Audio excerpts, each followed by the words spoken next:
.50 caliber machine gun is an anti-armored vehicle weapon. Carried in pack by cavalry units, it affords a ready means of defense against tanks or armored cars.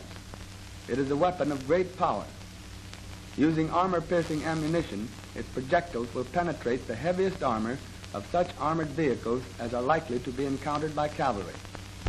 The gun and tripod are a normal weight load for a cavalry pack horse. On the near side, the receiver balances the offside load of the barrel and the tripod. When so packed, the gun has the same mobility as a mounted trooper. The box on top of the load contains spare parts. The ammunition is also carried on pack horses. Each pack animal carries 4 boxes of 100 rounds each.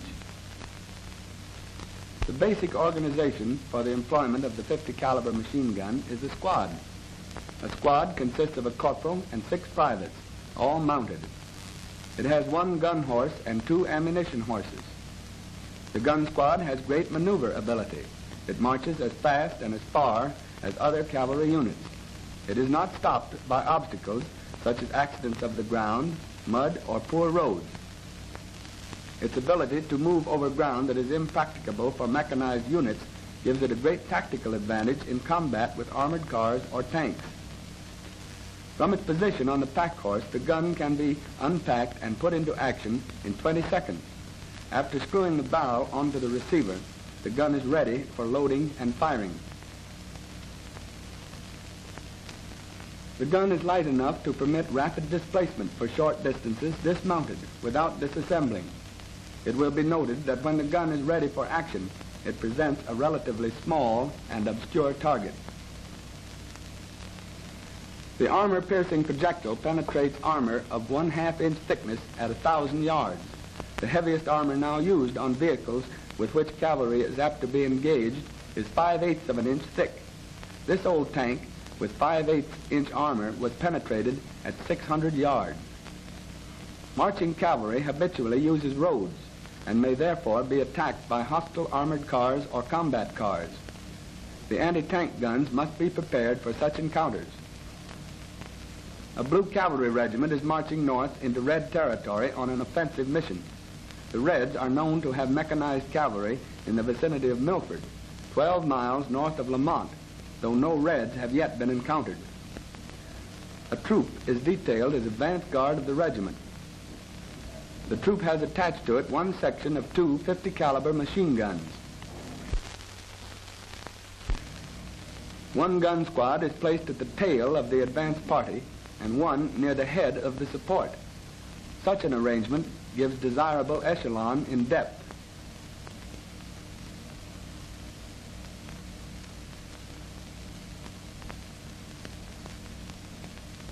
A section of hostile combat cars observes the march of the regiment. Against troops not equipped to cope with mechanized forces, the armored vehicle has a decided advantage.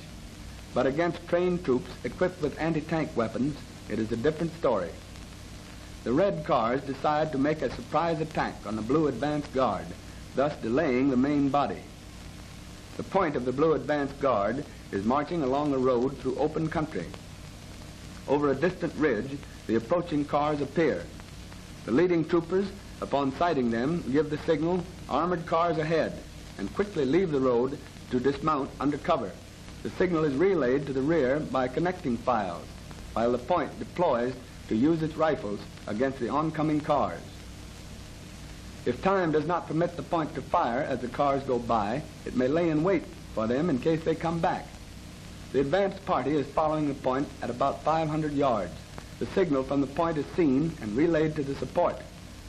The advance party is halted. The lieutenant in command directs the light machine guns and the .50 caliber machine gun to go into action on the road.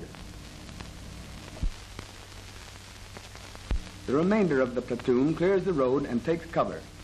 Here they dismount and prepare to fire on the cars with armor-piercing ammunition. Time in this situation is more important than an ideal gun position.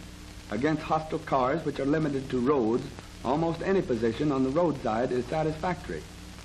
In a few seconds, the gun is in position, ready to fire up the road when the cars appear.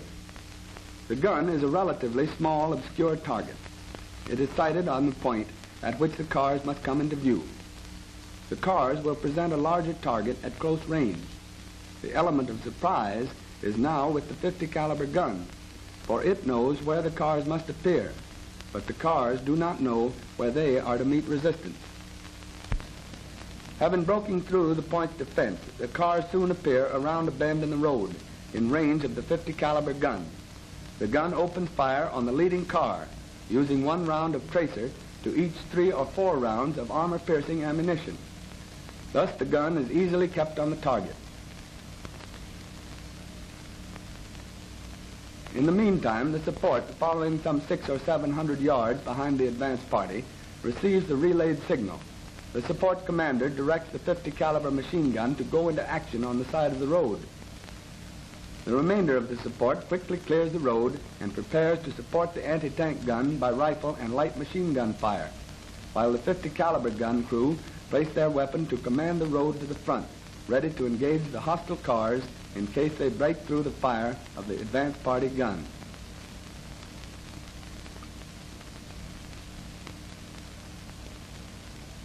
But the leading gun has done its work.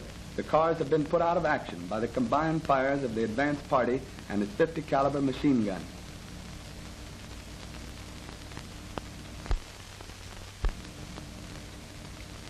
A weapon which can easily penetrate any but the heaviest armor, a weapon which can be packed on 1 horse, and which can be put into action from pack in the time that it takes a car going 30 miles an hour to move 300 yards, such a weapon puts a new face on the problem of defense against armored vehicles.